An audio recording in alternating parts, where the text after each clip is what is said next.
Hare Krishna and welcome everyone back to our weekly Bhagavad Gita session. Topic we'll discuss today is restraint versus positive engagement, and we'll soon find out what it has to do with Bhagavad Gita. Uh, we are discussing a section from Bhagavad Gita verses in the section that started with 2.53 verse, where where Krishna describes a person who doesn't get agitated. He's like more almost like a like a person from another planet.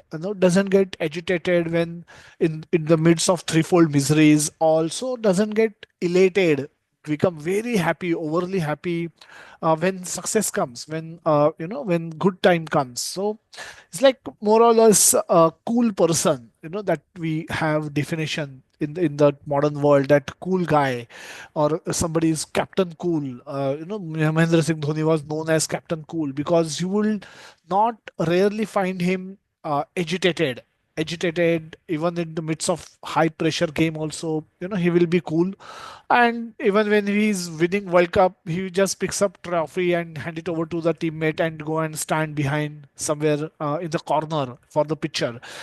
So one doesn't get agitated. The mind seems to be always in control, and his senses seems to be under the control of his mind. Now, such a character is obviously very attractive, and the whole world, asked used to ask him that what is it? How can you remain so cool under pressure?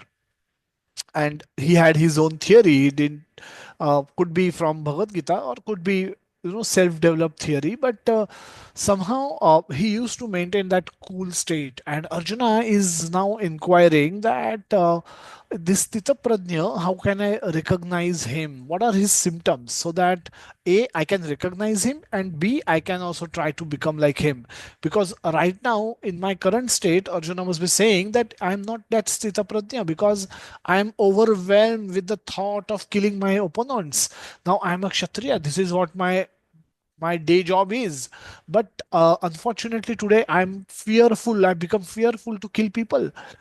Even though they are trying to kill me, I don't feel like killing them. I'm completely confused about what am I supposed to do. So Arjuna asked this beautiful question, that Sthita Prajnasya ka bhasha samadhistasya keshava sastitidhi kim prabhasheta kim asita vrajeta kim. Arjuna is asking, what are the symptoms of one whose consciousness is thus merged in the transcendence?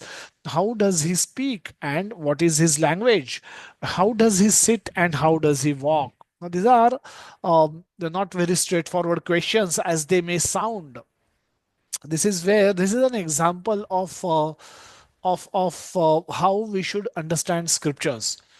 Sometimes scriptures need to be understood in a literal sense. The word are the carriers of the meaning, and the meaning, if we get the meaning, and meaning of the word also changes in due to time, place, and circumstances. The word gay meant earlier times meant happy, but now in modern world context, the word gay has assumed a completely different meaning. So according to the time and place, definitely the meaning changes. However, in general, the words carry the meaning of what we want to speak. But here, in this case, it is the words are used in a more metaphoric sense. Metaphoric sense means they are not supposed to carry the exact meaning that they represent. The question is, how does he speak? Is Arjuna interested in taking a public speaking lesson from this person? No. How does he sit? How does it matter how one person sits? But but this questions, and similarly the question, how does he walk? How does he walk, has again makes no sense. Why would Arjuna, who is a champion warrior of his time, the most famous person of his era, wants to know about this person? How does he sit? How does he speak? How does he walk? what kind of questions are these? So these are represents metaphoric questions, and they represents deeper meaning. It doesn't mean the way it the word carry the meaning of the meaning that the word is carrying. It is not that what it mean exactly. So at times scriptures can if we understand this verse, we try to understand this verse with its normal meaning, we will be bewildered. We will be confused to with Arjuna's inquiry. This will not seems to be a very intelligent inquiry to us, because it's foolish to ask somebody how does one speak, what is his language, and what how does he sit and how does he walk, how what on earth we can learn, how can one sit and how can one walk, how what else we can learn from such nonsense knowledge, such nonsense inquiry. So that is why we need to learn scriptures in parampara. Guru, our guru will tell us when we have to take a literal meaning and when we have to take a metaphoric meaning. If it is left to our own idea, then we might end up making a mess of things. Where it is metaphoric, we may end up taking a literal meaning, and where we are supposed to take literal meaning, we may end up taking a metaphoric meaning. When Krishna says, "Man mana bhava mad bhakto mad yaji mam namaskaru," man mana, think of me, always think of me. Now there are commentaries of Bhagavad Gita. People have written commentaries on Bhagavad Gita where people have read this line and interpreted it to be a metaphoric sentence. And then they say that when Krishna says think of me, it doesn't mean that think of Krishna. Think of something which is unborn within Krishna. Now this is their own interpretation that they bring up. So where it is literal, we should be able to apply the literal meaning. Where it is metaphoric, we should know and we should apply the metaphoric meaning to it. And when to do what is explained by guru and sadhu who are practicing devotees. So that is the first thing. Now Krishna has replied to these intelligent questions. Had they been stupid questions, Krishna would not have invested so much time and energy and effort to answer these questions. So if you'll see on the right hand side column that Krishna has answered this question starting from 55th verse and taking the right until the 71st verse. So he's spending so much time to elaborately talk about these questions. So obviously they represent deeper meaning. They don't represent the meaning we can understand by literally trying to understand the questions.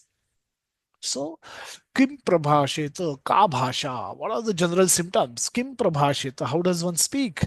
Kim asita, how does one sit? And vrajeta kim, how does he walk? So these four things represent four different actions that this Tita Prajna is supposed to perform. And Arjuna wants to know more about that, so that one, he can identify such a person in the society in general. Second, he can also try to become like one. And therefore this particular question has great significance. And as you see, Krishna has spent a lot of time deliberating answering this particular question. 58th verse is what we discussed in our last couple of sessions, where Krishna has given example of a tortoise. That now we'll see these three verses in series. The 58th verse, one of the question that how does he speak and how does he sit? Now sitting, if you see that question is answered from the verse 58 to 63. We will discuss this section today. Sitting means restraining. Sitting means restraining senses from the sense object. And sitting in the world which is filled with so much attraction, so much temptation, this Stita Prajna, if he is a devotee, how is he able to restrict himself from falling prey to the material enjoyments? There are so much on offer to us. And how can this person remain, is able to say no to every temptation that comes in front of him, every attractive thing that is, which is, which is promising great amount of sense enjoyment. um, uh, how this person is constantly able to say no to such temptations. And तो ये साधारण quality नहीं है. And we'll see through examples why it is so important, and what is in it this person, ये इसमें क्या ऐसा special है, because of which he is able to say no to all these temptations whenever they come up. Now, this is a very important question, and Krishna will answer this in very much great detail as we see. So, in the 58th verse, Krishna gives an example of that of a kurma. Kurma means tortoise. Now, as we know, tortoise withdraw senses inside. Withdraw all the senses. Whenever the tortoise sense danger, he is able to withdraw all his senses inside his shell and thereby protect himself. He doesn't expose himself to the dangers of the world. The so-called material enjoyments, attractions actually are our dangers, and a devotee should be able to withdraw his senses inside so that they don't get exposed to the tempting situations and they don't fall prey to the tempting situations. So a devotee will be able to withdraw, just like tortoise does. A devotee will be able to withdraw senses inside within, so that he is able to protect himself from the dangers that the world offers. So withdraw senses from the sense object, just like a tortoise draw limbs within the shell. And that's how one is able to remain firmly fixed in the perfect consciousness. The last Sunday we discussed this beautiful verse that Vishaya Vinivartante Niraharasya Dehina. Ahar means food, and nirahar means denying food. Denying food to whom? To who? The senses. So the senses desire for lot of things, and this person is able to say no to that. There's a famous story that how they tame tigers for circus. They catch tiger and then they tame those tigers and make them do what the ringmaster wants to do. And how do they do this? They keep a tiger hungry for long, long time, and tiger becomes mad by food. They don't feed him, and just comes to a point when tiger is about to lose all his consciousness, and then the ringmaster will constantly go towards him and make tiger do things that he wants.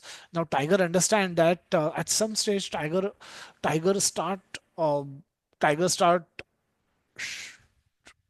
Tiger loudly cries, seeing that ringmaster in front of him inside the cage, with complete anger.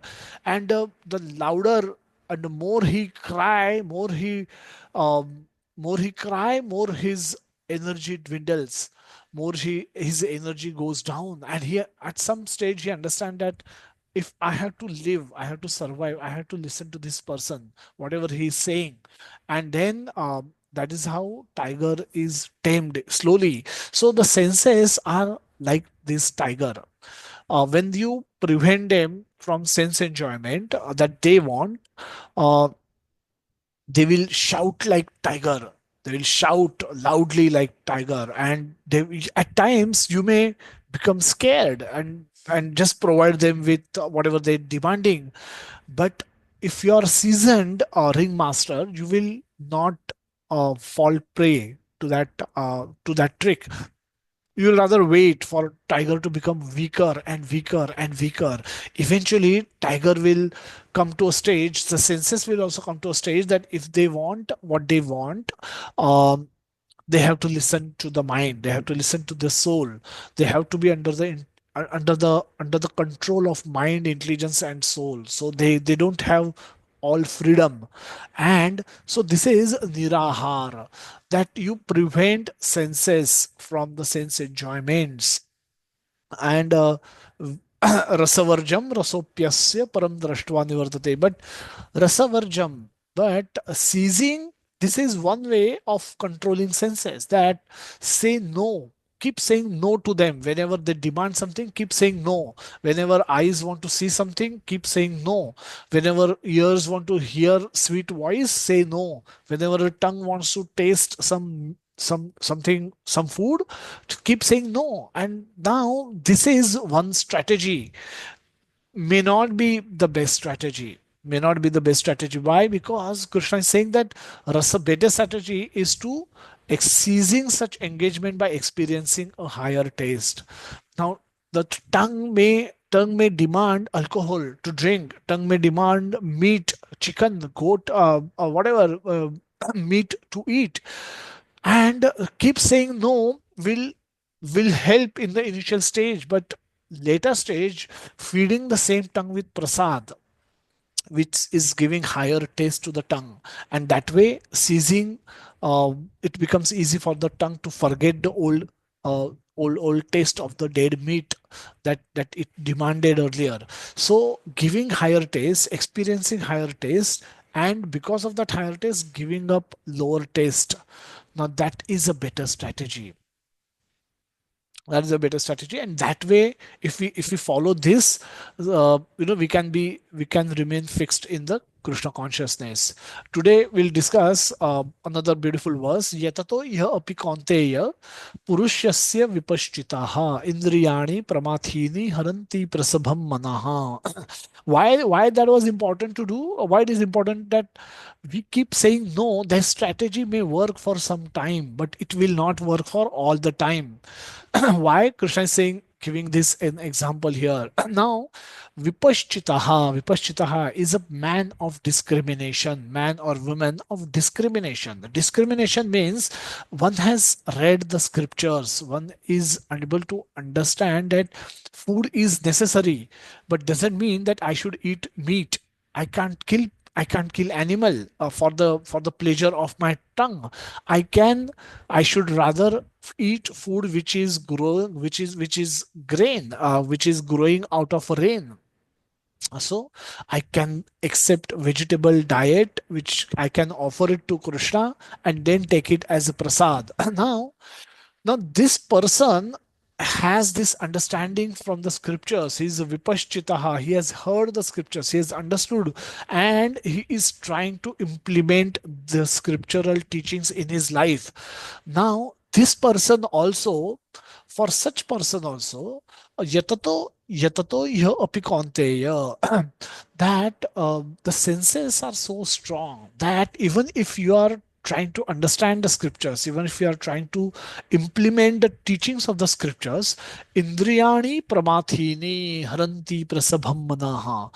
Pramathini, indriya, is a like mad, is like a mad like behavior. Pramathini, for mind also, Krishna has used this word, Arjuna has used that chanchalam hi mana Krishna pramathi balavad dridham. Pramathi means mad, just like a mad elephant. Elephant is big and powerful, and that same elephant, when it becomes mad, just practically becomes uncontrollable. We just can't control an elephant, and so indriyas become like that. Indriyas become like that. They become mad behind sense enjoyments. And what do? Haranti prasabham manaha. Haranti means kidnapping. Just like a small child returning from school to home can get kidnapped by the kidnappers. Now child has no ability to say no. He can't fight the kidnappers, he can't resist, he's just helpless when he's picked up by this big man. Um, and and and they forcibly put him into the vehicle and then they take him away. This is how, what we can imagine a kidnapping scene from any movie. But this is where, this is what happens with our indriyas, our uh, this is what happens to our mind when our indriyas are not in our control. And they can forcibly kidnap a mind of a person who is trying to implement the teachings of Bhagavad Gita. So just Just by attending few classes on Bhagavad Gita, we are not in safe zone. Just by attending few classes on Bhagavad Gita, we are not in safe zone. Now, this is an example of a person who's done more than that. He's understood the Bhagavad Gita teaching. He's practicing Bhagavad Gita teachings into his day-to-day life. And for such a person also, there is a danger. There is a danger. Krishna is saying that ये ऐसा करने से you don't get a you don't it's not a green channel. There is danger at every step. Every थोड़ा सा वो जो driving road के ऊपर साइंस होते हैं, मिनी साइन बोर्ड्स होते हैं, उसमें नजर हटी दुर्घटना घटी. There is one famous signboards which you find in on the road, that if you lose your focus a little, if you lose your focus just a little bit is enough for you to get yourself into an accident. That's why they say that don't use mobile, don't talk to other people, focus on driving, don't overspeed, because you don't know what will lead to accident in next 1 second. So even if you are understood Bhagavad Gita, even if you are trying to practice Bhagavad Gita, even if you are under guidance of devotees and practicing Bhagavad Gita, you are a man of woman of discrimination. You know what is trying to figure out what is right, what is wrong, and you want to give up wrong and do right. So all the boxes check, सब सारे boxes check किए हैं आपने, फिर भी you are not out of danger. Why? Because this is place where Maya Devi will test us every now and then. Every now and then we will be we can face a test, and we have to clear the test, because attaining Krishna is not cheap. Getting a degree, passing CA is not cheap. Becoming engineer is not easy. Becoming MBBS doctor is not easy. Becoming MBA is tough. How can attaining Krishna can be cheap? How can that be cheap? So you have to pay heavy price, not in terms of money, but the heavy price in terms of purifying your consciousness. And this is what Krishna is warning Arjuna, that आपने 10 12 18 chapter एक बार सुन लिया, doesn't mean that is enough. आपने सब मंदिर आना शुरू कर दिया, doesn't mean that's enough. आपने जपा करना शुरू किया, don't think yourself in the safe zone. No, there is always danger. पदम पदम विपदम. थोड़ी सी नजर हटी दुर्घटना हो जाएगी, आपके साथ भी हो जाएगी, हमारे से सबके साथ हो जाएगी. Therefore, Krishna is actually warning Arjuna that आप you're thinking कि आप your mind is in your control, but it is not going to be it may not be the case. Just like tiger might be sleeping. Tiger might be sleeping, and we may want to check if a tiger is really sleeping or tiger is already dead. Now you can go and pinch a tiger to check that. Go and pinch a tiger to check if he's really sleeping or he's dead already. If he's dead, he will not respond. But if he's sleeping, he will respond, and then he will not pinch you back. He will eat you alive. So senses are like those tigers sometimes. So senses, you may think आपने you have started practicing Bhagavad Gita philosophy, and now you're in safe zone. Now all the senses must be in your control. Your mind is controlling your senses, your buddhi intelligence is controlling your mind, and soul is on a joy ride back to Krishna. And you may think like that, and it could be true as well, to a greater degree. However, a little negligence can cause a blunder. This is what Krishna is warning, that a little negligence can create a disaster in our life. Even if it's a little negligence in the life of Ajamil, created blunder. He was a Brahmana, practicing devotee, learned in all the Vedic scriptures. Now he was sent by his father to collect dry wood from forest, where he came across a prostitute embracing her lover in the forest, in the middle of forest. He didn't go to a movie hall. He didn't go and created a scenario where nobody is watching him and then he played that movie. No, he went for a perfectly proper purpose in the forest and happened to see, just happened to see, but he didn't withdraw his senses. He kept seeing those scene, and thereby fell in love with that prostitute. So he kicked his old parents out of home. He sent his wife back to her home, and he brought this prostitute in his home. Then he had multiple children with that prostitute, and the last children was named as Narayana on the advice of few saintly persons who came visited his home. So so Ajamil was knew the discrimination. Ajamil knew what is right, what is wrong. And when he was started watching this scene on in the forest, he knew it is wrong. It's not that he was innocently got caught in that scene.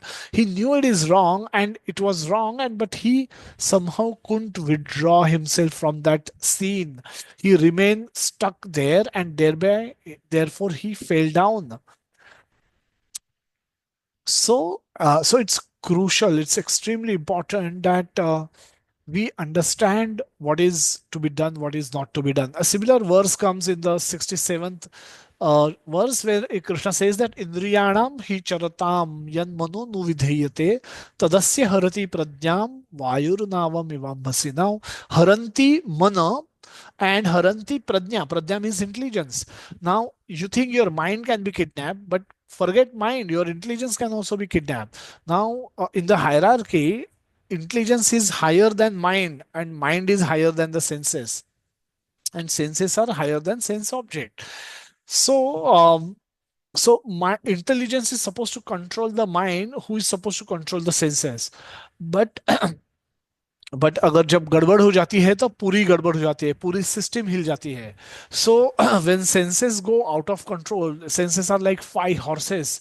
When they go out of control, the mind तो जाता ही है, खुद intelligence को भी लेके जाता है अपने साथ, और सब कुछ डिजास्टर हो जाता है. So another example is given: the strong wind sweeps away a boat on the water. Even one roaming sense on which mind focuses can carry away mind's intelligence, can is enough for your disaster.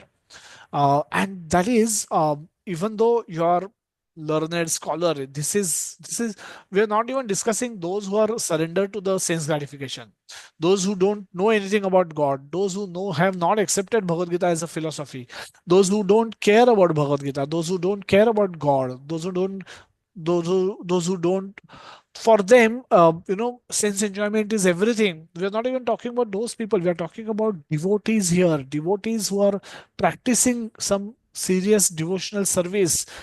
Those people are also not out of danger. For there is danger for them as well.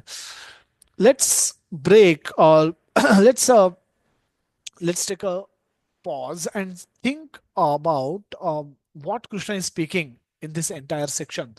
This entire section, Krishna is constantly talking about sense control, which in today's world point of view is a useless thing.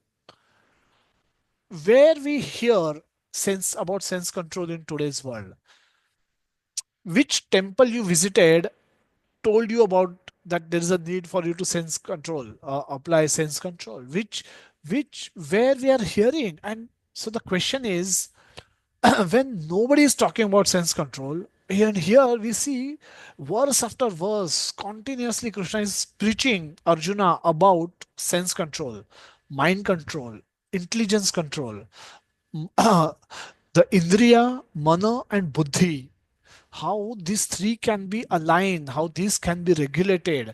Regulation of all these three elements is so essential. Now Krishna is focusing on this aspect so much, but we know that in the world today nobody is doing it. Krishna has spoken this in Bhagavad Gita. Now, the same Bhagavad Gita is available worldwide. However, no other temple propagate this. Nowhere. I have never heard of all this until I came to studying Srila Prabhupada Bhagavad Gita. Question is, why no one is advising it? if it is so critical, this is not the only verse where Krishna is speaking. In the subsequent verses also Krishna speak about this. Third chapter also Krishna speak about Eram. In the 16th verse Krishna says evam pravartitam chakram nanu vartaya tiha yah अघायुर इंद्रिया आरामो मोघम पार्थ से जीवती है। अघायुर इंद्रिया आरामो, इंद्रियों के आराम के लिए जो जीते हैं उनका जीवन व्यर्थ है। ओ पार्थ, मोघम is useless, such life is useless if you live only for giving pleasure to your इंद्रिया। इन अघायुर इंद्रिया आरामो, such life is useless. Now, this is very strong words Krishna is using to condemn life of a person who is trying who is engaging in sense enjoyment. This not only this, um, 3.41 first 41st verse where lust is being discussed. So Krishna says from the very beginning of your life you should control that enemy called lust. Then in the 5.21 and 22 Krishna says that uh, if you any thought of sense gratification, getting some enjoyment from sense object, यही संस्पर्शजा भोगाम दुख योनय एवते आद्य अंतवंत कौन्तेय न तेषु रमते बुधा. That any thought that comes to your mind of getting some enjoyments by using our active senses is impregnated with misery. Is misery will come guaranteed. It's not that if will come, it will come. It's only a question when it will come. So, and Krishna is very strongly speaking about sense control, that don't assume this world to be able to give you happiness. This world will not give you happiness, and you should not even focus on that. Focus through इंद्रियाज, through मन बुद्धि इंद्रिया का ये focus नहीं होना चाहिए कि मुझे कैसे एंजॉयमेंट मिले इस वर्ल्ड से. Rather Krishna says in 23rd verse शक्नोति हैव यह सोढुम प्राक शरीर विमोक्षणात् काम क्रोधद्वगम काम क्रोधद्वगम वेगम स युक्त स सुखी नर. सुखी बनने के लिए before giving up this present body, if one is able to tolerate the urges of the material senses and check the force of desire and anger, he is well situated and happy in the world. What are we listening continuously is Krishna does not want us to run behind material sense enjoyment. Question is why? Feel free to raise hand or unmute and speak. What is the problem with this? Why is and why nobody is talking about it? Krishna is speaking in Bhagavad Gita. Everyone is reading the same Bhagavad Gita. Krishna want all of us to control our senses, mind, and intelligence, but nobody in the world is talking about it. Worst is, in fact, these aspects are promoted. All these companies, why we need to buy iPhone, why we need to have cosmetic industry, why we need to have entertainment industry, sports industry, movie, music, travel, tourism. Whom should we listen to? On one hand, Krishna is asking us to restrain from the sense gratification, whereas the modern world promotes sense gratification through all of this. And I can, this list can go on. Who is right? Why is nobody talking about sense gratification?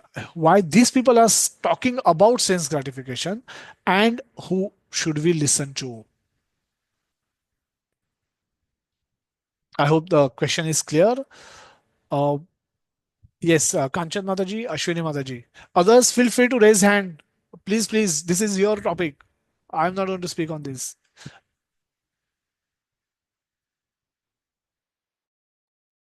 Hare Krishna Prabhuji. What I feel is Krishna is focusing because if we don't control our mind and our senses, we will get distracted from Him, and the distance between Him and us will uh, increase over a period of time. Which is already we are already seeing that the religion has been diluted over a period of time. Secondly, these things are promoted by people because as per the Bhagavatam also, if you see, it is mentioned that in the time of Kali Yuga, the sattvic gun will reduce, the rajogun and tamogun will increase. So this gun which is there is forcing everybody to think that we are right and we are growing, and somebody is inventing something, they feel happy that yes, I did something great. And then over a period of time, because of the dilution, it is all covered with with a smog of Rajasic and Tamovic gun. So that's how I interpret this to be. Okay, thank you so much, Mataji. Ashwini Wadkar, Mataji. Hare Krishna Prabhuji Dandvat Pranam. I will like to give the answer in Hindi. Is it okay? हमें कृष्णा की सुननी चाहिए प्रभु जी, क्योंकि हम अगर अपनी इच्छाओं को ऐसे ही पूरा करते रहेंगे तो वो कभी खत्म नहीं होंगी। और जिस उद्देश्य से हमारा जन्म हुआ है कि भगवत प्राप्ति हमें करनी है, वो कभी भी पूरी नहीं होगी। ये सब आपने एक सेकंड क्वेश्चन में बताया था कि आईफोन, स्मार्टफोन, व्हीकल्स, मतलब जो भी है वो, हम जितना भी अच्छा एक फोन ले लेंगे तो हमें दूसरा अच्छा लगेगा, हम एक गाड़ी लेंगे तो दूसरी गाड़ी अच्छी लगेगी, उसका कोई भी अंत नहीं है। इसलिए हमें अपने माइंड को कंट्रोल करके अपनी डिजायर्स को कम करना चाहिए, जिससे हमें असली आनंद जो जो कि भक्ति में है, जो कि कृष्णा में है, हमें समझ में आए। ऐसा मुझे लगता है। Thank Okay, thank you so much, Mataji. Anybody else would like to say anything? What is your opinion about it? We all are subjected. कुछ कहीं भी हम टीवी देखते हैं, एडवर्टाइजिंग साइन बोर्ड्स देखते हैं, there is so much offered to us at cheap prices. So much enjoyment is available. Why should we give it up? भक्ति करने के लिए क्या can't we do both? Both करने का नुकसान क्या है? अंगराज प्रभु जी. Hare Krishna Prabhuji, Dandavad Pranam. Prabhuji, Lord Krishna is speaking about to get the control of the senses, because the as per the constitutional position of the soul soul is the part and parcel of the Lord. So for the real pleasure of the soul, the senses, interaction of senses is not much required for to be in the blissful state, because actually this we are seeking through the senses, we are seeking the temporary pleasures. So Lord is directing us according to our real constitutional position. But in the current situation, in current scenario, nobody is talking about this actual situation, because our consciousness has degraded a lot, or we seems to enjoy through our senses. We perceive that the real freedom is to to get lose the senses, to do whatever we can do. But actually, the real freedom is when we are the controller of the senses, or not when we are under the control of the senses. So in this way, we are too much carried away our surrounding also, because we don't think about. Well, we are. It is our limitation of the brain, our senses, that we perceive things for a little time, not for a much longer time. This is our forgetfulness, due to which we cannot perceive things for the longer time. We get carried away time to time, every moment. Or प्रभु जी, मतलब this is my view, Prabhu ji. Hare Krishna Prabhu ji, Hare दंडवत Krishna. प्रणाम. Thank you so much, Prabhu ji. Yes, Anamika Mataji, Jamuna Mataji. Hare Krishna Prabhu, Dandavad Pranam. Yeah, actually, I feel like Maya is so strong that even if we incline, I mean, we are towards Maya a little, even if it's very little, it will pull us very strongly, and we will completely slowly. I mean, the both can't go simultaneously, like bhakti and the material world. The material world will keep on pulling us towards itself, and will finally we will land up nowhere. So it is very important that we focus fully on the bhakti, so that we can reach our goal for which we are born as humans, and we have to completely give up Maya or the material world, the thought of it. Even, I mean, only just to maintain us, or to maintain our family, we have to do whatever is required, but nothing like extra. So this is the reason why it is like important. So this is the reason. Thank you. Okay, thank you so much, Mataji. Jamuna Mataji, yes. Hare Krishna Prabhuji. Prabhuji, like in that slide, it is shown that about in all those industries, the material world industries that is mentioned. Yes, we can use it if it is used in advancing in Krishna consciousness. Then I think we can go ahead with those. But if it is going to unnecessarily increase our material desire and take us away from Krishna consciousness, then I think we should stay away from such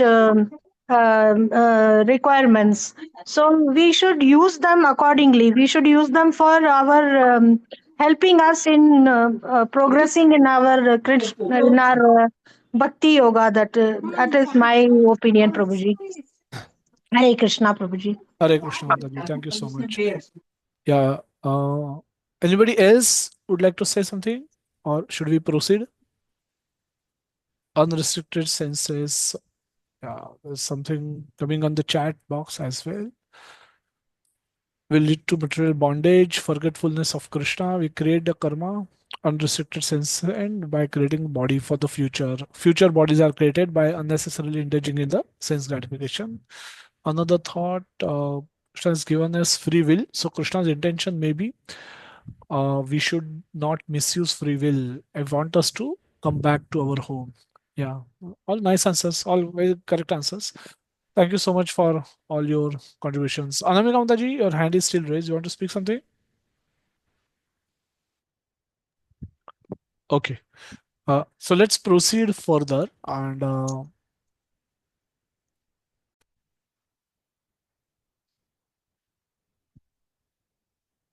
so let's proceed further. Yeah. So we what Jamuna Mataji said, we will discuss that towards the end of the session with another group discussion, where we will talk about how things of this material world can also be utilized for service of Krishna. And there we will try to give these examples, and we can use some of these examples as well. That how through a movie can we serve Krishna, how music can be used in service of Krishna, etc. How travel can be used in the service of Krishna, how iPhone can be used in the service of Krishna. So we'll talk about that in a while. So we'll go through the purport. Prabhupada mentioned that there are many learned sages, philosophers, and transcendentalists who try to conquer the senses, but in spite of their endeavors, even the greatest of them sometimes fall victim to the material sense enjoyment due to the agitated mind. So the mind gets agitated, everything can get disaster. We can create a disaster in our life through agitated mind. And mind gets agitated every now and then. You drive down the road and see on the left hand side and the right hand side the images of advertising, boards put up on those advertising boards. Could be the latest movie coming up, could be the latest web series which has become hit, could be anything. And those images themselves will be so agitating that even if you don't want to see it, you are forced to see it, and can create an agitation in your mind. So this is like, you don't even have to go to forest, just like Ajamil went.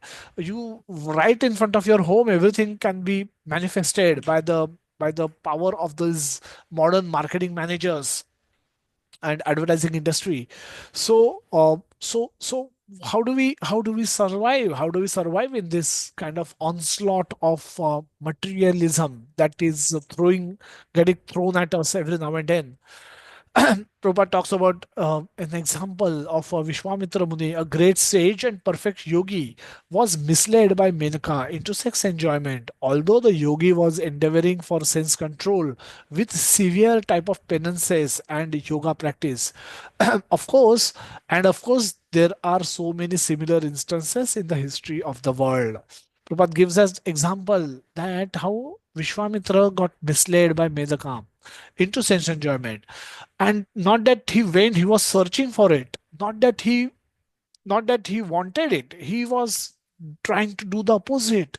He was trying to practicing severe austerities and penances by through yoga practice, because he had higher goal. He wanted to achieve something higher. But the moment she came in front of him, his mind got carried away, and then We'll talk about that example in a while. So Prabhupada says that therefore it is very difficult to control the mind and senses without being fully Krishna conscious. Without engaging the mind in Krishna, one cannot cease such material engagements. Practical example is given by Yamunacharya, a great saint and devotee, who says, since my mind has been engaged in the service of the lotus feet of Lord Krishna, and I have been enjoying an ever new transcendental humor, whenever I think of sex life with a woman, my face at once turns from it, and I spit at the thought. I spit at the thought. Many Many interesting things Yamunacharya's sentence actually reveals that he says that since my mind has been engaged in the service of Lord Krishna and it has been enjoying an ever new transcendental humor, it is enjoying devotional service. Now, Tesham satata yuktanam bhajatam priti purvakam. Krishna says in Bhagavad Gita 10.10 that bhajatam not by force but by priti purvakam, lovingly. By when you are engaging in the devotional service in a loving way, then he says, Dadami buddhi yogam tvam ye namam upayantite. I give them additional intelligence. I give those devotees additional intelligence. Even in ninth chapter, second verse, Krishna says something that it is joyfully. Susukham kartum avyayam is the word Krishna used in the second verse of ninth chapter Bhagavad Gita. Susukham, that it is joyfully performed. So what it implies is that, and the same point Yamunacharya is also making here, that I am enjoying my devotional service. My devotional service is not a burden on me. It's not if you consider devotional service as a burden, we will never be able to relish it. Chaitanya Mahaprabhu want us to relish Krishna consciousness. He himself relished Krishna consciousness. He himself relished Krishna Katha.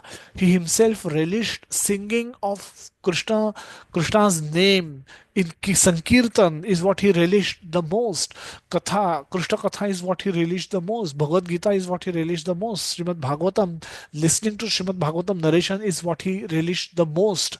And did that in association of devotees. So he's showing by his practical example. Krishna appear as a devotee and demonstrating by his practical example how a devotee should lead his life and how he should relish Krishna consciousness. How should relish devotional service. If we miss this point, if we just keep doing bhakti as matter of rules and regulation, we will never be able to relish it. And if we don't relish it, we will not develop taste for it. If we not develop taste for that bhakti, we will continue to have taste for the sense gratification.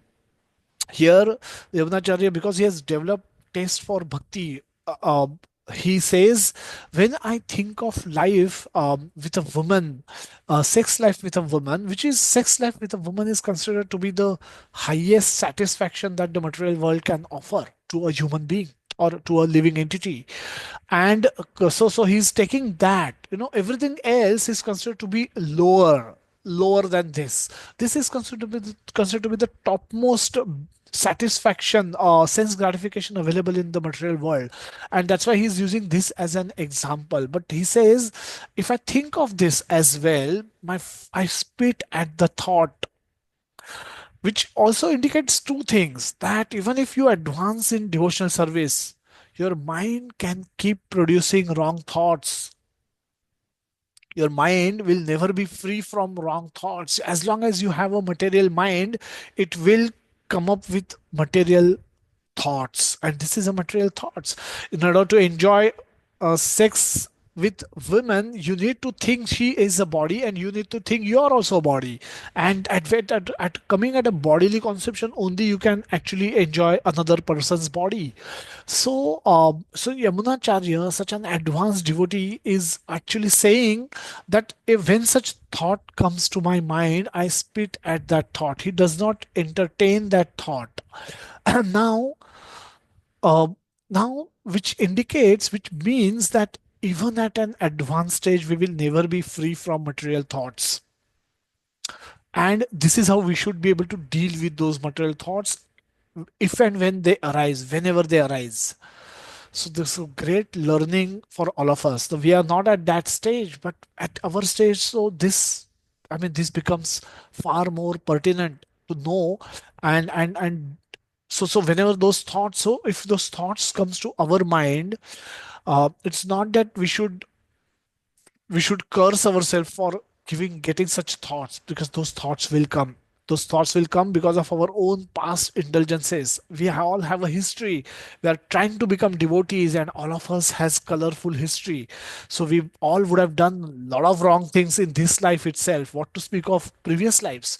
But but when such thoughts will come, you deal with this in this manner. Do not entertain those thoughts. Do not open door of your mind to those thoughts. They will just come in, and then they will create disaster inside your mind. So do not entertain those thoughts, otherwise they will enter your mind, and then they will create devastation of bhakti. So that's a great sentence Prabhupada mentioned in the purport of this verse. Prabhupada writes further that Krishna consciousness is such a transcendently nice thing that automatically material enjoyment becomes distasteful. It is as if a hungry man had satisfied his hunger by a sufficient quantity of nutritious eatables. Um, as if once his hunger is satisfied, he's not anymore tempted by the other food stuff. He can live happily, he can carry out his life in a happy state. So Prabhupada gave example of Amrish Maharaj, who conquered great yogi Durvasa Muni simply because his mind was engaged in Krishna consciousness. Example of Vishwamitra Muni and Vashishta Muni, they had a rivalry. Vishwamitra Muni was born as a Kshatriya king, and he visited once Vashishta Muni in his ashram, who had Nandini cow, and such a beautiful cow that Vishwamitra wanted it, and Vashishta Muni refused to give that cow. But Vashishta Muni, with the help of that cow, he took great care of Vishwamitra Muni and all his Farafaranelia, all the people that who came along with him. That he took great care of them, and Vishwamitra saw that he has a cow who is fulfilling all his desires, and he wanted to take that cow forcibly. And then there was a then then so that gave rise to a quarrel between the two sages, a sage and the king. And Vishwamitra was defeated by the spiritual strength of Vasishtha Muni, and thus king decided to become a Brahmana. He said, "I also want the a king getting defeated by an ordinary Brahmana." Now, king who is not in knowledge will think that how can I be defeated like this? That Brahmana know nothing. He has no weapons, no power, no strength, neither physical, no army. So how can I get defeated at his hand? And so he must be possessing something that I don't have. And therefore Vishwamitra actually, though he was born in Kshatriya family, he decided to become a Brahmana and started performing great severe austerity on the bank of Kaushika river. So he was the one who also later stopped to try to stop Kurukshetra war. So this was given in Srimad Bhagavatam, purport to Srimad Bhagavatam.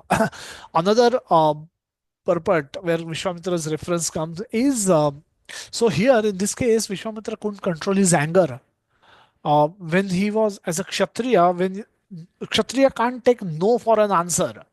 Dhruva Maharaj, another beautiful story, was told not to sit on the lap of his father, his own father. And his stepmother told him that because you're not born out of my womb, you can't sit on the lap of your father. Now it's your mistake, she says, and he just can't take no for an answer. And he feels extremely agitated, and he asks his mother what to do. She says, your questions can only be answered by Vishnu. And where I can find Vishnu? She says, I heard from different sages that Vishnu can be seen only in the forest. So you go to the forest. A 5-year-old boy, mother is sending her son to the forest, and Narad Muni catches him and says, what's the problem, Dhruv? You're a 5-year-old small boy. Why you're taking that insult? He's saying, I've been insulted by my mother. I cannot tolerate insult. Now he's saying, you're a 5-year-old boy. What insult? She's your mother, they're your parents, and they would have said something wrong to you also. But why create such an ego? Why you have so much ego? And if you think you're an advanced person, you should not have ego. And if you don't think you're an advanced person, then you are a small child. Then again, you should not have ego. Children fight in the morning, play in the evening. So either way, why you are so much agitated? Now, Dhruva is saying that uh, actually it's not for me, but I just can't tolerate insult. I just cannot tolerate insult. What to do? I can't find peace with myself. I have to decide on this. I have to take some concrete action on this. I want a kingdom that is bigger than my father as an answer to this insult. And I understand Vishnu will be able to give me. So if you are able to help me where I can find Vishnu, great. Otherwise, Hari Bhukshna, I'm going. Hari Bol, I'm going. You go your way, I go my way. And then Narad Muni actually guides Dhruva, sends him to Vrindavana, give him mantra, Om Namo Bhagavate Vasudevaya. And within 6 months, Dhruva is able to see Lord face to face. So that is this is what Kshatriya is. They can't take no for an answer. And the moment he heard no, his anger aroused. And Vishwamitra, again, anger is bad. Anger is anartha. And then he fell down. And then so, Jitendriya, in the purport of 1.10.23 of Srimad Bhagavatam, Prabhupada writes that Jitendriya means the one who has full control over senses. Jita Indriya, Jita is victory. Indriya means senses, the one who has become victorious, who has conquered the senses, is called Jitendriya Purush. The senses are active parts of the body and their activities cannot be stopped. The artificial means of the yogic process to make senses inactive has proved to be abject failure. Even in case of great yogis like Vishwamitra Muni. Vishwamitra Muni controlled the senses by yogic trance, but when he happened to meet Menaka, a heavenly society woman, he became a victim of sex and artificial way of controlling the senses failed. What Prabhupada is warning us is there are many yogic institutes who so-called teaches the sense control by process of meditation. Now, Prabhupada is saying that is guaranteed to fail. It will fail. It's a guarantee that it will fail. If it was not successful for somebody like Vishwamitra, there is no hope for anybody else to become victorious with the same process. And Vishwamitra at this time was not Krishna conscious. He was a dhyana yogi. He was practicing yoga uh, through other means, not a devotional means. But so Prabhupada writes further that, but in the case of pure devotee, the senses are not at all artificially stopped from doing anything, but they are given different good engagements. When the senses are engaged in more attractive activities, there is no chance of their being attracted by the inferior engagement. Now, this is where the superior and inferior engagement comes into play. Prabhupada is writing that activities of senses cannot be stopped. Eyes है तो देखेंगे, आंखें है तो देखेंगे, नाक है तो स्मेल करेगा, और कान है तो सुनने की कोशिश करेंगे, टंग है तो कुछ ना कुछ खाने की इच्छा होगी, बोलने की इच्छा होगी, हाथ है पैर है तो कुछ तो करेंगे वो। आप उनको बंद नहीं कर सकते। But Prabhupada is saying give them superior engagement so that they can seize the inferior engagement. So एक बार बच्चे को पता चल गया है कि गिफ्ट रैपर से इंपॉर्टेंट गिफ्ट अंदर का गिफ्ट ज्यादा इंपॉर्टेंट है, then he will no longer be attached to that gift wrapper. When he is ignorant, he is playing with the gift wrapper, throwing away the gift. But when he becomes knowledgeable, then he's no more attracted to that gift wrapper, but he's directly trying to get hold of that gift and trying to see what it is in it. So like that, Prabhupada saying, give superior engagement to your mind and senses. Otherwise, they will be graviated, they will be attracted towards the inferior engagement. You can't stop them. They will go either way. Either way, they will go. And Prabhupada gives an example, Lord Krishna himself gives an example of that higher engagement in the 61st verse. Tani sarvani sanyamya yukta asita matparaha vashehi yasyendriyani tasya prajna pratishtitaha. This is the first time in the entire Bhagavad Gita, starting from the first chapter, first verse, till now. This is the first time Krishna is giving a direct reference to him. The Krishna is the center image of this entire conversation of Bhagavad Gita. But this is the first time Krishna is bringing himself, making a reference to himself. Tani sarvani sanyamya yukta asita mat paraha. Mat paraha is direct reference to him. So he's saying that one who restrain his senses, keeping them under full control, and fixes his consciousness upon me is known as a man of steady intelligence. Now, a devotee will not artificially try to control his senses. A yogi will actually do that, but devotee will try to control senses, and the objective of sense control should also be clear. जैसे कि हम petrol भरते हैं तो हमारा goal होना चाहिए. We don't travel for the purpose of filling a petrol. Similarly sense control का भी कोई गोल होना चाहिए. For a Miss India contestant, sense control का गोल होता है मिस इंडिया टाइटल जीतना. For a she will also do some level of sense control. She will be, waking up early in the morning, studying a lot of things so that she can answer questions nicely. She has to look attractive, so she has to take care of her body. She can't eat anything and everything. She can't fall sick on the day when her final is going to be conducted. She has to practice a lot of walking practice, this practice, that practice. She has to do various shoots, participate in various shoots, and do a lot of things. Now, while she is doing a lot of things, a lot of these things, she is missing out on a lot of fun which other friends must be doing, other family members must be doing. There could be Diwali at home, celebrated at home, and she must be following a rigid food diet chart to so that to remain in good shape and not to put on weight unnecessarily. Now she is also uh, restraining her senses, controlling her senses, and using her mind. But the goal of her mind control and sense control is not attaining Krishna. There is no Krishna in it. She wants to win the title, and that is her goal of mind control and sense control. So it's a temporary goal and temporary sense control and mind control.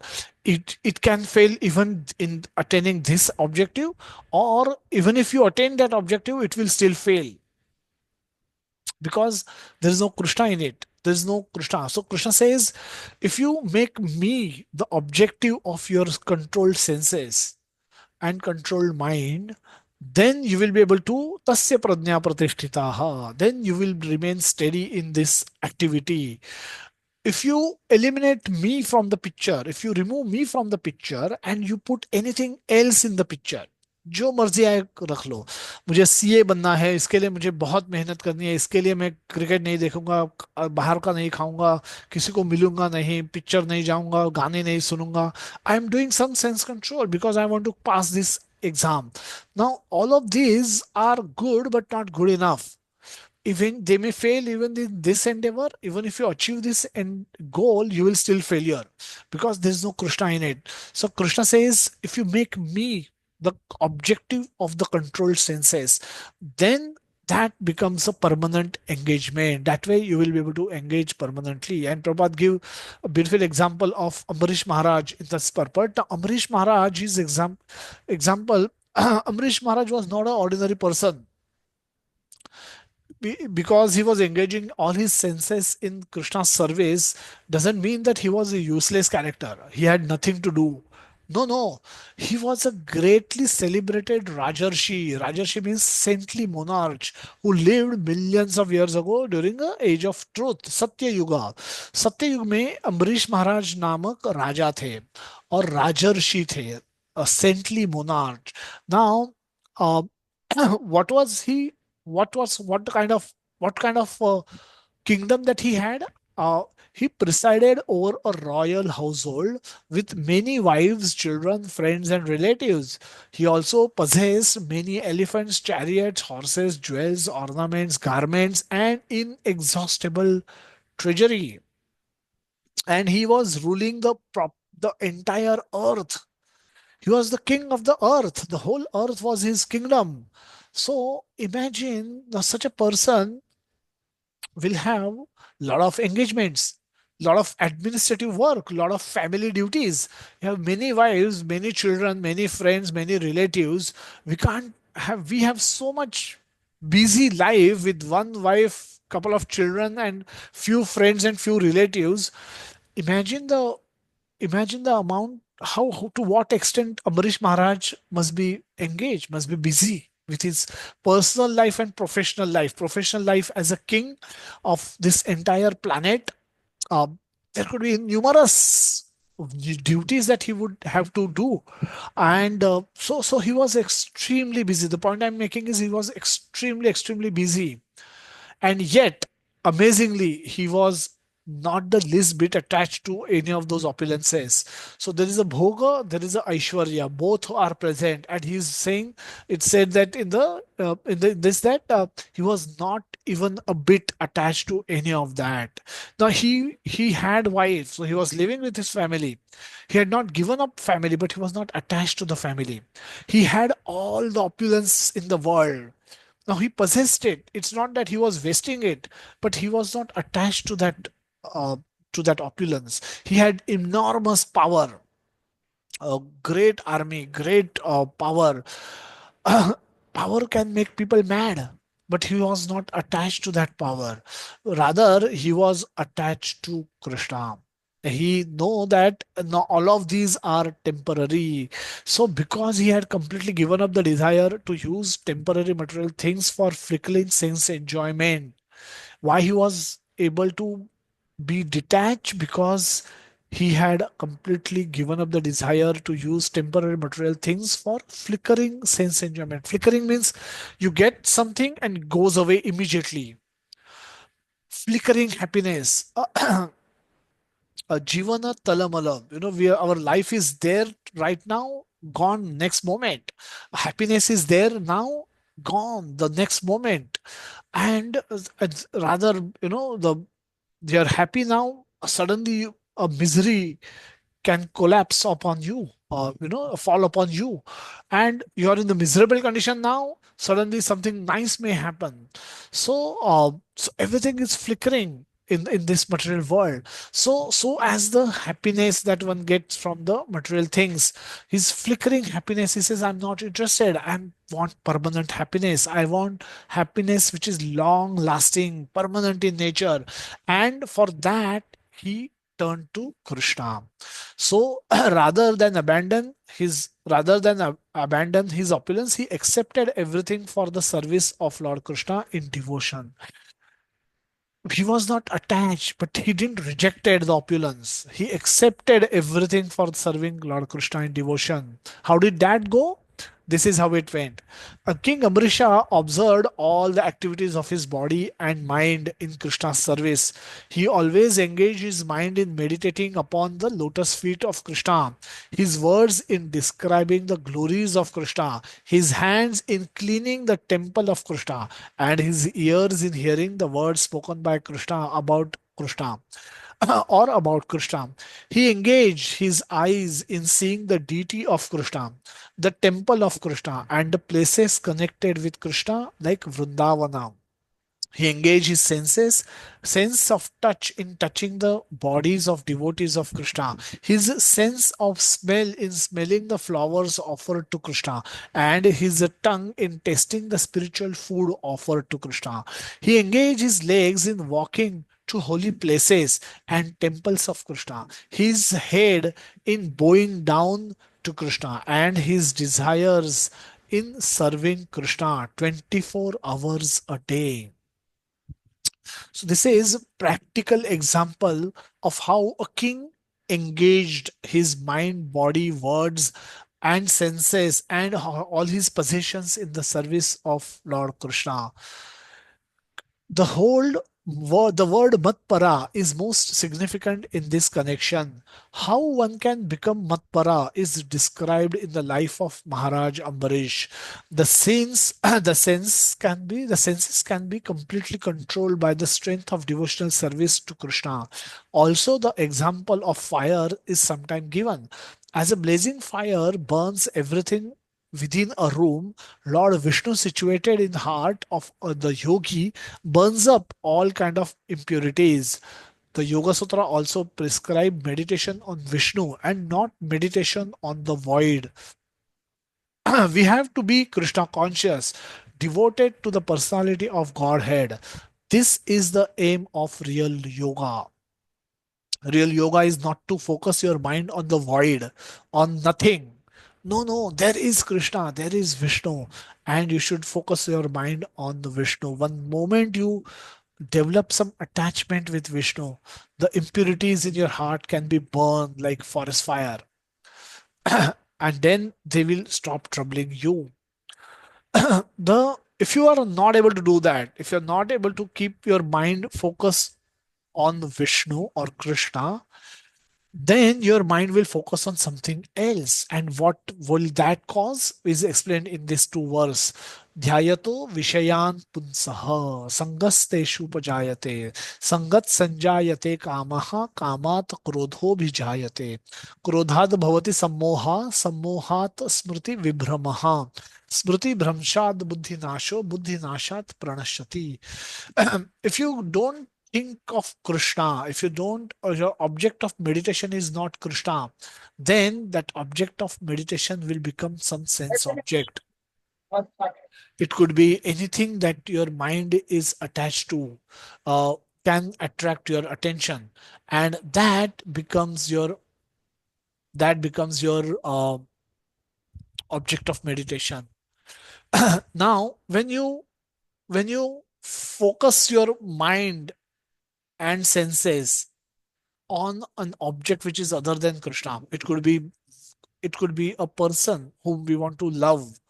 Um, it could be wealth, it could be opulence, it could be property, it could be new car that we want to buy. Whatever we allow, whatever object that we allow it to enter our mind, will take place of Krishna, and we will start contemplating on that object. Dhyayato is a beautiful word. Dhyayato is dhyana karna. Dhyan karna is like daydreaming. Dhyan karna is like daydreaming, and it could be a woman in our life, or a man in our life, or a object that we wish to buy in our life, or that lovely vacation that we want to take in that country, or the sports that we wish to play, or music that we wish to hear, movie that we want to watch. Whatever we focus our mind upon, dhyayato vishayan punsaha. Why vishaya? Because it is not Krishna. It has got, whatever is not connected with Krishna is a vishaya. Vishaya means a sense, object of sense enjoyment, which is non-devotional. Vishayan punsaha. So whatever we think of, whatever we meditate upon, which is other than Krishna, sangasteshu pajayate. Whenever, while contemplating on the object of the senses, a person develop attachment to them. So and from such attachment, lust develops. From lust, anger arises. Now, Krishna is speaking about various things. Think of a dress that you have seen while doing window shopping, and the dress somehow attracted your mind, was very attractive to your mind. Somehow, that dress is what you think. you always wanted. A child may see a toy and say that that cycle, that bicycle is what I always wanted in my life. That particular dress, it is so perfect. I've always wanted that dress in my life. That particular piece of jewelry, could be a necklace, could be whatever. And if I allow, if I meditate on that, one object becomes objective of my life, becomes goal of my life practically. And then I can no longer think of anything else. I just keep thinking of that one object. And this is how, when that allow that Okay. object to enter our mind, we develop attachment to it. Attachment, when not satisfied, becomes um, becomes uh, becomes lust. Lust is a very urgent desire, a desire which has to be satisfied now. It's like I want to visit America. It could be a goal of my life, but it is not become lust because it is still a distant dream. I'm not saying that I have to leave now to visit America. I'm saying sometime in my future I want to visit America. Now that is not, that is attachment, but it has not become lust. But I want it now, that becomes lust. Now that is become a dangerous territory. The lust is dangerous because the urgency is attached to it.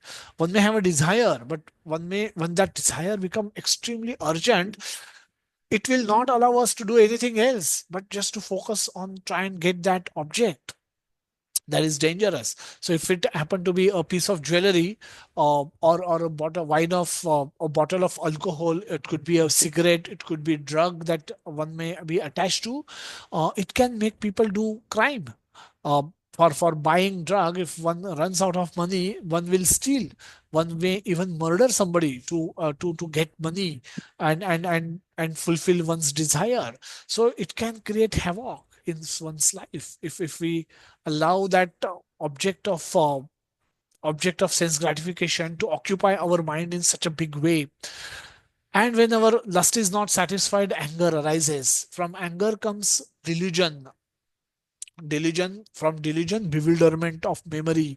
Bewilderment of memory, smruti vibhramaha. Memory, here the memory is smruti and shruti are the two ways of the knowledge, Vedic knowledge, how that was delivered to the mankind was through smruti and shruti. Shruti is through hearing, process of hearing, which you all are doing right now.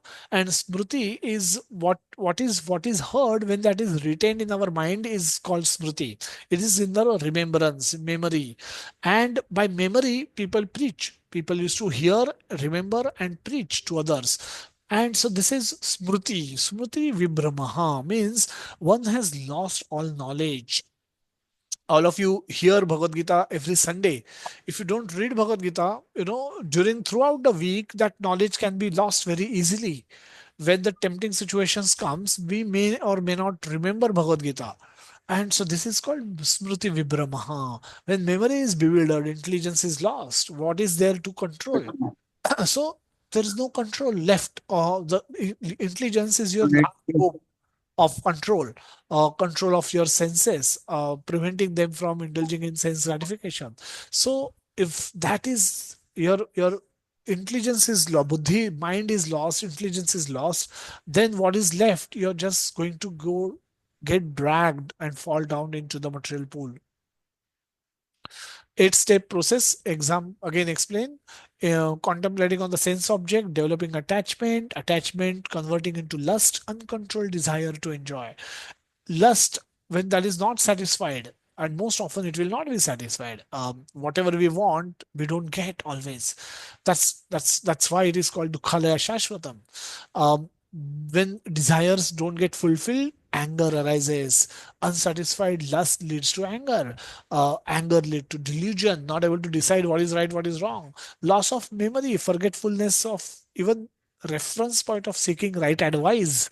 Um, all knowledge is lost, loss of intelligence, and complete fall down. Mind control is a must.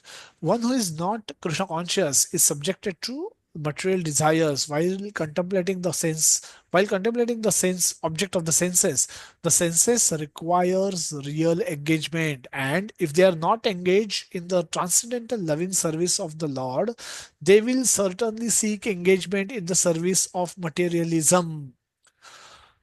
So we have just choice. We have to make choice. Either we are engaged in the service of Lord, or we are engaged in service of Maya Devi. Maya Devi is Lord's energy.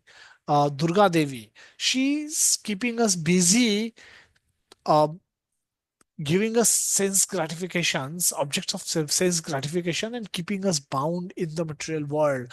Like this man who is bound by ropes and being pulled from both sides. There's a woman in front of him. There is a money that is alluring him, and all kind of disastrous activities are he's tempted and pulled in many directions at the same time, and not able to fulfill any of those desires, not able to experience any happiness, any pleasure in the entire process, and leading a very degraded, devastated life, and not knowing what to do.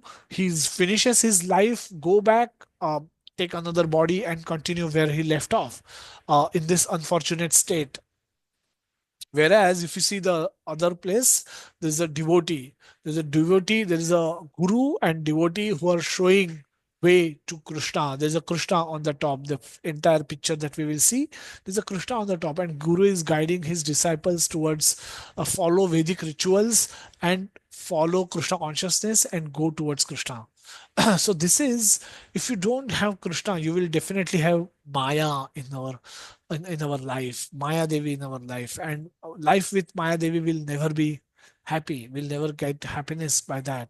So Prabhupada gives example in the purport that when Haridas Thakur was a young devotee of the Lord, he was similarly allured by the incarnation of Maya Devi, but Haridas easily passed the test because of his unalloyed devotion to Krishna. That is the secret of success. One who is not therefore in Krishna consciousness, however powerful he may be in controlling the senses by artificial repression, he is sure to ultimately fail. For the slightest thought of sense pleasure will agitate him for the to gratify his desires. We'll just read this again. This is the secret of success. That is the secret of success. Secret of success is um, to engage our mind in Krishna. If it is not, then it will certainly be engaged in the thought of Maya, which is Lord's energy. So, one who is not, therefore, in Krishna consciousness, however powerful such person may be, is sure to fail. Even for the slightest thought of sense gratification that comes to his mind, that will trigger his fall down. That will lead to all the 8 steps he completing in no time. Story of Haridas Thakur comes in Chaitanya Charitamrita. Haridas Thakur constructed a cottage in the forest of and sitting in front of Tulsi plant, he would chant 3 lakh times a day. 16 rounds can be so troublesome. Imagine 3 lakh round, 3 lakh names of Lord. And that was his daily routine.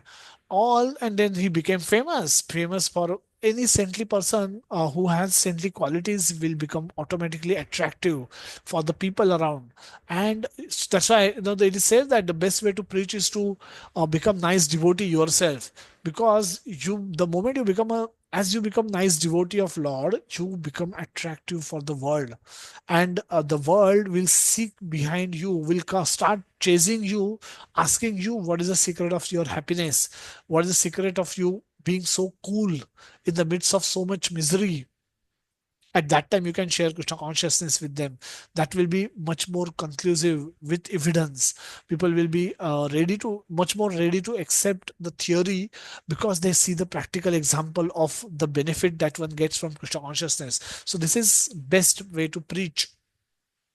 So neighboring people loved him, worshipped him, so much so that the district zamindar Ramchandra Khan became envious. So what did he do? He plan to dishonor Haridas Thakur. Best way to dishonor a saintly person is to expose his connection with women, and that way, all his fame will be gone. And we see many scandals emerging in the society.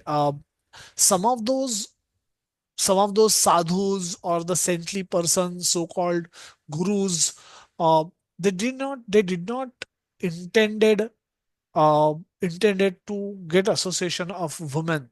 They did not tried those sannyasis who fell for women. Not that they were seeking that opportunity to associate with women. They were all probably just like Ajamil. They were trying to be they were trying to be God conscious in whatever the practice that they must be doing. However, because there is no Krishna, if there is no Krishna, there is no Guru, there is no Sadhu, and there is no Krishna, at times we may fall down also. Even if we are trying to become Krishna conscious, we also have a danger of fall down, and therefore everyone has to be extremely cautious. Ramchandra Khan planned to dishonor Haridas Thakur. However, he could not find any fault in his character, so he devised another plan to make him stray from his path. He called for a local prostitute who agreed and said she would attract the mind of Haridas Thakur in 3 days. After, at night, she dressed herself very attractively and went to the cottage of Haridas Thakur. After offering her obeisances to the Tulsi plant, she sat at the doorway before him and told Haridas that her mind was greedy to be united with him. Haridas Thakur replied that I shall accept you without fail, but you will have to wait until I have finished chanting my regular rounds on my beads. Until that time, please sit and listen to the chanting of the holy name. As soon as I am finished, I shall fulfill your desire. However, morning came and Haridas Thakur had not yet finished his rounds. By his transcendental trick, Haridas Thakur arranged for prostitute to sit and chant with him for 3 nights in a row. By the third night, her mind was changed and she fell at the feet of Haridas Thakur, become his surrendered disciple. So instead of uh, instead of uh, spoiling Haridas, or instead of tricking Haridas, she got tricked by his beautiful chanting. She became purified. Her heart became purified, and she admitted to Haridas Thakur what bad intention that she came there with, and she became his disciple. She became fall at his feet and become his disciple, and started actually become a very nice devotee of Lord Chaitanya Mahaprabhu, Lord Krishna. So this her heart was changed simply by hearing the chanting. So that's why hearing of Krishna name is so critical during japa. So we are all advised to speak, chant the mantra slightly loudly so as to be able to hear as we chant. And if we can do that, if we can hear consistently, it will purify our heart without fail. It could purify her heart. What to speak of our heart? It could be better than hers, or even if it is worse than hers, it can still get purified. So let's get into the last class discussion. How can we engage ourselves in Krishna conscious activities so that we can constantly remember Krishna without any distraction?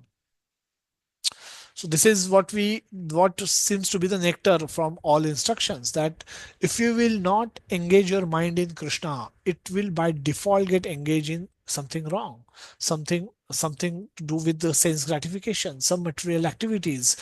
So to prevent that from happening, you must think of Krishna all the time. And that is what Bhagavad Gita tells us, that Antakalicha mam evam smaran muktva kalevaram. That at the time of your death, you should remember me, O Arjuna. And if you can do that, you will surely come to me. But it is not easy to do that. You should be able to remember me throughout your life also. Krishna says in the 8.7th verse that Tasmat Sarveshu Kaleshu Mam Anusmara Yudhya Cha. Tasmat Sarveshu Kaleshu Mam Anusmara Yudhya Cha. Mai Arpita Mano Muddhi Mam Evashyasi Samshayaha. Mam Evashyasi Samshayaha. Mai Arpita Manobuddhi. आपका mind and intelligence should be dedicated to me, and my my Mai mam ivashyasi asamshayaha. Of this, there is no doubt that then you will come to me. So constantly Krishna is saying that 14th verse of the 8th chapter also Krishna says that ananya chetaha satatam yomam smrti nityashaha. It means without any deviation ananya chetaha satatam, जो मेरा नित्य स्मरण करता है तस्याहम सुलभः पार्थ नित्य युक्तस्य योगिनः. For him devotional service is very easy. Now we all want to become devotees of Krishna, and the guide of goal or the trick or the tip that we have got from Bhagavad Gita is to always engage ourselves in Krishna conscious activities. Always think of serving Krishna. Always think about Krishna. तस्मात् सर्वेषु कालेषु माम अनुस्मर युद्ध च. आप युद्ध कीजिए, युद्ध भी कीजिए, बट आप मेरा स्मरण करके माम अनुस्मर युद्ध च. Fight your war thinking of me. Fight for me. When you fight war for me, I become the goal of your activity. I don't become the when you do all your activities for me, you're always thinking of me indirectly. So directly and indirectly we have to always think about Krishna and perform all our activities. Jamuna Mataji, as what she was describing, I have listed here the 24 elements of the material creation. This is what we are all made up of. We are all made up of five elements, gross elements like earth, water, fire, air, ether. So we are made up of these five elements. And then there are five knowledge acquiring senses or called Gyanendriyas. These elements are eyes, nose, ear, mouth, skin. Five subtle elements through which the object known above is subtle elements, the five elements of the object. That is sight, smell, sound, taste, and touch, perception. Five working senses: hand, leg, mouth, rectum, and genitals. And four subtle elements like mind, intelligence, false ego, and contaminated consciousness. All total to 24 elements in us. This is what we are made up of. This is what we possess.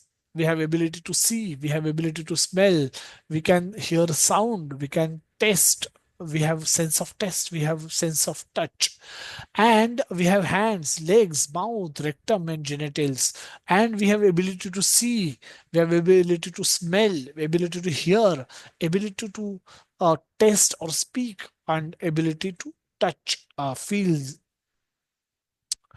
How this is what we possess and this is what we have to do. How using this we can do this? This is the question. How we can always remember Krishna using all of this what we possess.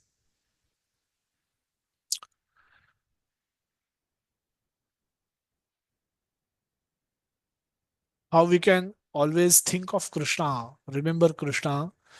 This is what we have. This 24 element is all what we have. This gives us ability to sing, ability to talk, ability to see, ability to smell, ability to taste, so many abilities to walk, ability to do things.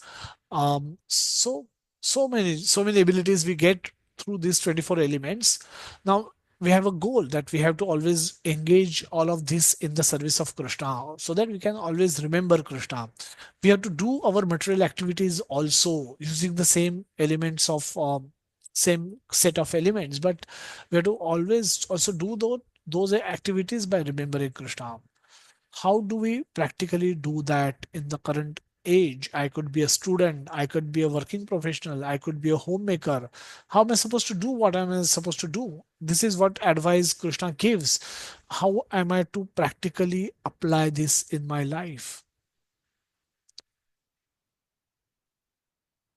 Who wants to start? Anamika Antaji, I think you had raised hand. Want to speak? Yes, Prabhuji, like for the eyes, we can see a picture of Krishna, or we can go to the temple and see Krishna.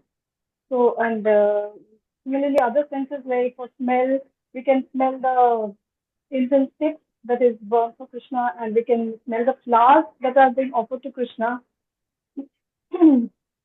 Similarly, like taste, like we taste prasadam that we offer to the food that we offer to Krishna, and then they can have it. So that is what for the taste. So that way, and for hearing, like we can hear Krishna bhajans, we can hear Krishna katha. That way, we can do. So these are the senses, like feeling like for the feel we can serve the Lord by these two hands. We can hold the Bhagavad Gita, the Bhagavatam, the scriptures, and read it. So that gives a sense of feeling. So this is how I feel, Prabhuji. Okay. Hare All of Krishna. these are practically doable. Anything like this, which is very difficult to do practically. All these are practically doable, and after coming to Krishna consciousness, we've been doing it on a regular basis. So it is quite practical. It is not that something which is we have to say, give an extra effort for that. Only the wish has to be there. So that is how I feel, Prabhuji. Okay. Thank you so much, Mataji. Anybody else like to say something? How this can be implemented practically?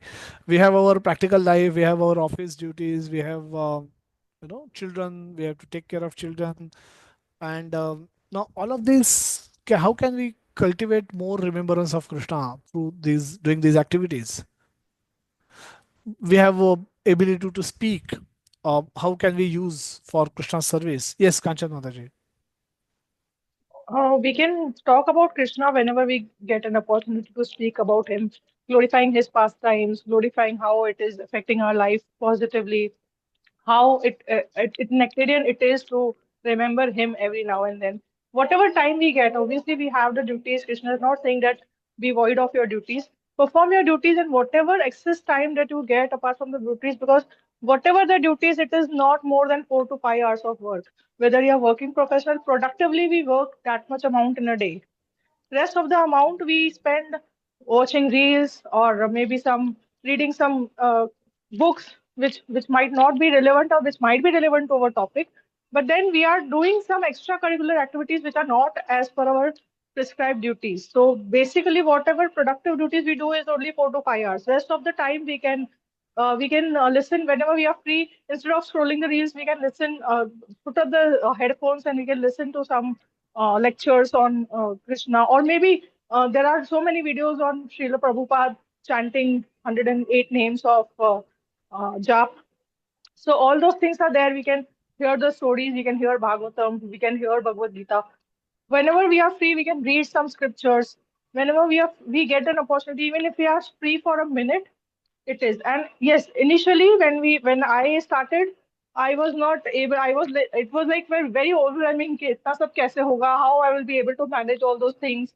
But as in when we go on doing one by one, adding it to our daily routines, it becomes easy, because then when our love for Krishna increases, it becomes like a smooth journey for us. That's how I have experienced recently. Okay, yeah, thank you Hare for sharing, Krishna. Mataji. Hare Krishna. Yes, and that's true because we we think of Krishna sitting only in the temple, but when we bring Krishna home, we can spend time cleaning his altar, cleaning the frame, cleaning all the utensils that we use for offering him bhoga. Then the altar that we create is also made up of earth, water, fire, air, fire, ether. It will be wooden altar or it could be cement altar. It could be a small temple we might construct. So all of those elements come from material world like earth, water, air, fire, ether. So our eyes, with eyes we see Lord's picture. Our nose we use for offerings fragrant flowers to the Lord. Ears we can engage in hearing the sound of his music. Kartal we can play kirtans, and we can hear Krishna Katha, we can hear um, glorification of Lord, and that how we can, and mouth we can use for, as it is read, testing or speaking about Krishna or tasting the Krishna Prasad. The skin we can use for the touching the devotees, we embrace devotees wherever we go and meet devotees, we pay obeisances. So that's how we can utilize everything that we have in service of Lord. We can do this, all of this, also along with the our prescribed duties. So these prescribed duties can be done alongside with our devotional activities. It is not impossible, as both the Matajis confirm, that we just need to have a desire to do it first, and then we can include Krishna into our life. Once Krishna comes into our life, he will also grow. We should allow him to grow in our life. So Krishna initially is part of our life. Eventually, Krishna will become our life, and that is how we will progress in Krishna consciousness. Uh, Other things are complementary, supplementary. Primary thing is Krishna consciousness. Other things, if I have to maintain my home, my altar, I have to work, I have to take care of my family, I have to go and work. But the objective of my work is to raise a Krishna conscious family. Then my work also become worship. When I I have to offer bhoga, I have to go to market and do shopping, buy best qualities of vegetables and food stuff. So even my shopping becomes a devotional activity. So like that, when we act in Krishna consciousness, we have to take that step towards Krishna and allow Krishna to enter our life and allow Krishna to grow in our life. And that way, Krishna will grow, Krishna will eventually become our life. Krishna could be initially part of our life. Whenever we get time, once a week is Krishna के लिए dedicated है. Eventually, he will grow and eventually he will become our life, and that is how it should be, and that is what will guarantee us success in the human birth of life, as spoken by Prabhupada many occasions, written in his purports at many places, that if you allow Krishna to grow in your life, Krishna will become your life. And when Krishna becomes your life, goal of your life, then you can have constant remembrance of Krishna throughout your life, also at the end of your life. And thereby you can go back to Krishna. So it is possible. Everything that we have, our car can be used for Krishna service, to visit temple. Come to temple on Saturdays. Our whatever possessions we have, wealth we have, can be used for Krishna service. Our knowledge can be used for Krishna service. Our knowledge acquiring senses can be used for Krishna service. Our subtle elements can be used for Krishna service. So everything is created by Krishna. Everything is given to us by Krishna. Our abilities are given to us by Krishna. My ability to speak is given by Krishna. Your ability to hear is given by Krishna. Your intelligence to understand is given by Krishna. So, hence, everything should be and can be used for the service of Krishna. That way, we will remain Krishna conscious throughout our life, also at the end of our life. Summary, let's summarize. Since restraint is necessary even for material success, what to speak of spiritual success? But applying restraint is a partial, is not a permanent strategy. Cannot become our permanent strategy. It is required at times, and we shouldn't expose ourselves unnecessarily to the provoking situations where our weakness can be exploited by Maya Devi. So we should protect ourselves. We should create a safe place for ourselves, a safe area for ourselves where we are not necessarily provoked. We should create a distance from our temptations so that we don't unnecessarily get exposed to those. However, that is not a permanent strategy. Senses are active and they need engagement. Depriving them, repressing them of that engagement can lead to suppression and of natural tendency of the senses. Better way is to engage them in the service of Krishna. When they are connected with Krishna, thereby they will get purified. They will purified, the senses will get purified, their mind will get purified, our intelligence will get purified. And in that purified state, they will lose taste to have the lower engagement. And in such controlled mind, we will be able to practice devotional service of hearing and chanting and serving Krishna in a nice way with dedication. Otherwise, even if we are doing it now, we can lose it any moment, because of the agitated mind, because of the mind getting agitated because of the senses. We can just lose whatever we have gained, just like Ajamil lost control over his mind. Not that he wanted to, not that he desired it, not that he was contemplating, पहले से सोचा था कि first available opportunity I want to fall down. उनको तो भक्ति करनी चाहिए, अच्छे भक्त थे, ब्राह्मण थे, पढ़े लिखे थे, शास्त्रों में पारंगत थे. But despite of all his everything much against his own desire, he fell down. So we can also be the next victim. So we have to protect ourselves by restraining, also by engaging our senses and mind and intelligence in the activities of Krishna consciousness. So getting them connected with Krishna and staying them connected with Krishna, so that they don't go here and there. If you will remove Krishna from the picture, they will immediately go to the old ways of sense gratification. So this way we will be able to successfully execute our desire of becoming devotee of Krishna, and become successful in our life. Facility for hearing and chanting. This is chat link. Hopefully, this should be up and running now. We will circulate this hopefully by today, starting today. And the Zoom meeting ID for morning for japa, evening for reading of Srimad Bhagavatam and Bhagavad Gita. Morning we are chanting at 7 a.m. every day. We sing Vibhavari Shesha, beautiful prayer. Uh, which we sing in Vrindavan Krishna Balram temple every morning at 4:30. Last month we were singing Gurvashtakam, offering prayers to our gurus, Srila Prabhupada.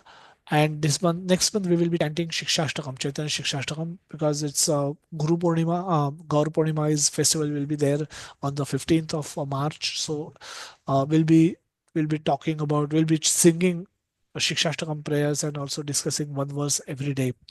So feel free, please request you all to join these sessions and evening sessions, evening reading sessions, so that we can start our day and end our day by remembering Krishna. Let's wait if we have any questions from anyone.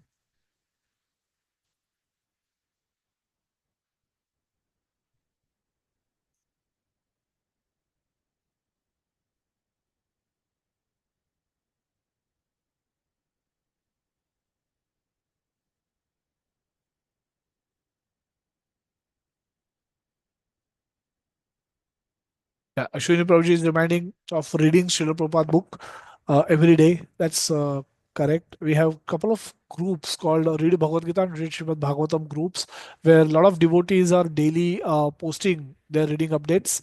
I will circulate links to these two groups, and feel free to join these groups, so that you can start reading and posting your updates. It's a self-paced reading. We are not pushing devotees, but we are requesting them to read every day and post their respective updates every day. A lot of devotees who are in this session are making use of that facility. So we request all of you to do that as well. So that's another way of staying Krishna conscious every day. Yeah. Since there are no questions, yes, Swapnil Prabhuji, you have a question. Hare Krishna Prabhuji, Dandavat Pranam Prabhuji. It was a very nice session, and uh, we are really thankful to you for such a nice session. Uh, Only one question what arises here is God has given us free will, God has given us senses, and these senses create desires. Now, we say that we should not engage into self gratification. So, if at all we only want to see one that is good, then and we have a free will. So, if we get engaged only into this, then how do we differentiate between good and bad? Unless we see both the aspects. Like coin has two faces, so as everything has two things. One is good side, the other is bad side. Now, experiencing only the good side, uh, then we are not using our free will. It is direction. So, and but Lord Krishna has given us the free will, and Lord Krishna says, with the free will, the karmas are associated with the free will. Whatever you do an action, the karmas will fetch you according results. So how do you explain this, that getting engaged into only one aspect, whereas the other aspect remains unengaged? Say for our kids, we only show them the good thing, but in the materialistic world, they will have to face the bad thing also. Unless they know the bad thing, how they can differentiate between good and bad? And how do they can exercise their free will? So could you please advise this, Prabhuji? Hare Krishna. Dandavat Pranam, Prabhuji. Hare Krishna, Prabhuji. Thank you so much for this very nice question. So, the question is on this: we how in the world, good and bad both exist.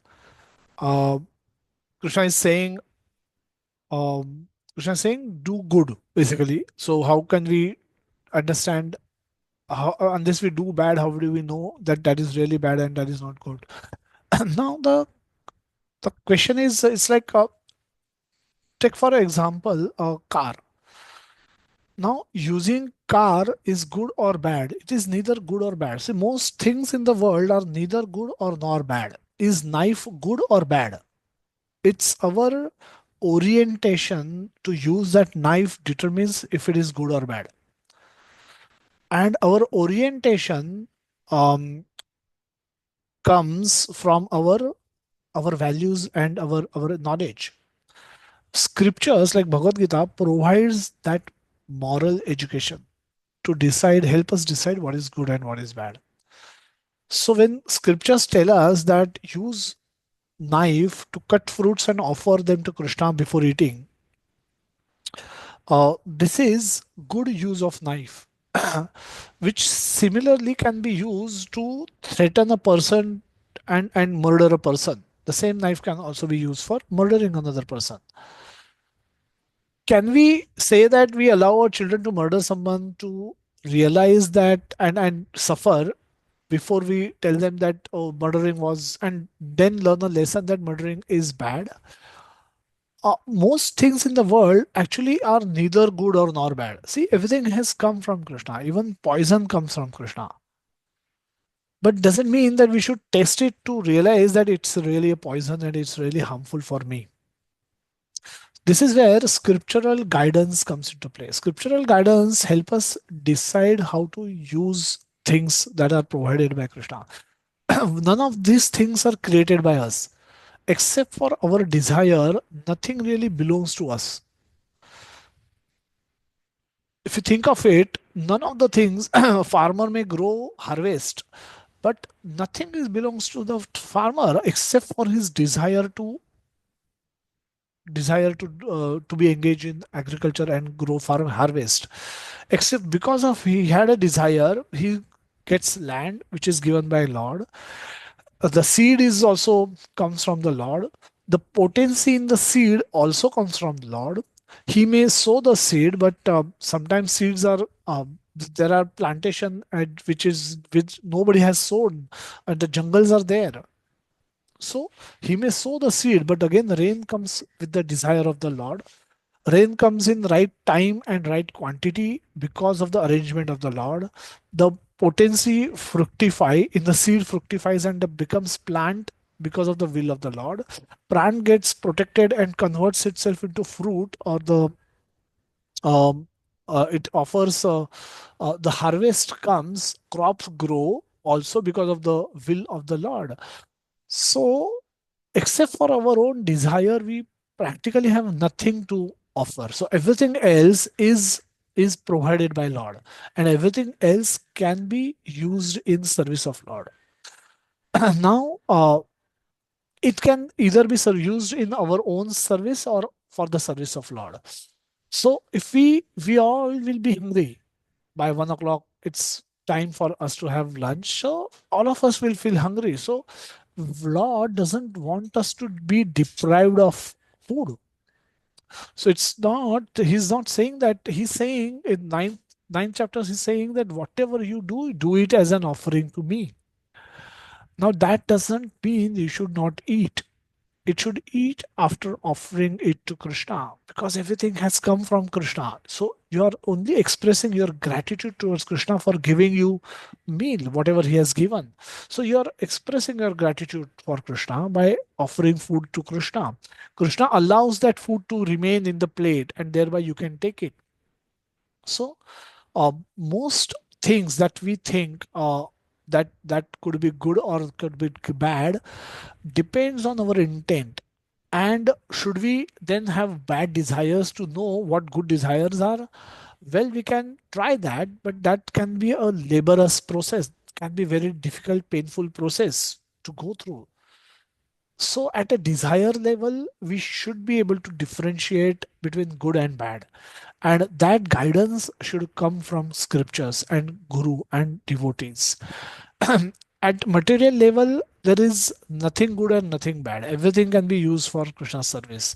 A cement can be used for building a hotel where I can do my sense gratification, or building a temple. The cement is same. Cement is neither good nor bad. So similarly, um, all the things of the world are neither good nor bad, but they can be used in the service of Lord based on the desire of the person in whose possession those things are. And that desire can have differentiation between good and bad based on the scriptural guidance.